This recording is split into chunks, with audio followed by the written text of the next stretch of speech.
নমস্কার সবাইকে, আমার নাম ডক্টর অমৃতা নন্দী আর আমি ডক্টর প্লাসের বিডিএস কনসালটেন্ট। তো আজকে আমি বলবো আপনাদেরকে অর্থোডন্টিক ট্রিটমেন্ট ব্যাপারে। অনেকে আছে যারা দেখেন যে দাঁত আমার উঁচু লাগছে, হাসলে খুব বাজে লাগছে, তো সেই ক্ষেত্রে কি করা যায়? তো ওটার কি কোনো সলিউশন আছে, সেটা অনেকেই ভাবে। তো হ্যাঁ, সেটা সলিউশন আমরা রেখেছি। আমাদের ডক্টর প্লাসের পুরো টিম রেডি আছে সেটা নিয়ে আপনাকে হেল্প করার জন্য।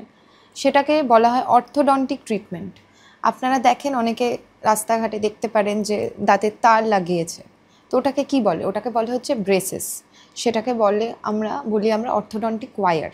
তো সেই ওয়্যার লাগিয়ে আমরা আপনাদের দাঁত আস্তে আস্তে অর্থোডন্টিক মুভমেন্ট দিয়ে, বোন মুভমেন্ট হয়ে সুন্দরভাবে সেট করব। দাঁত নর্মাল যেমনি অন্যদের দেখেন ওইভাবে পুরো দাঁত আপনার নর্মাল হয়ে যাবে। সেটার ট্রিটমেন্টের ডিউরেশন থাকে মোটামুটি 1 year, 1.5 years। আর সেটার জন্যে আপনাকে আসতে হবে ডক্টর প্লাসে অ্যাপয়েন্টমেন্ট নিয়ে কনসাল্ট করতে।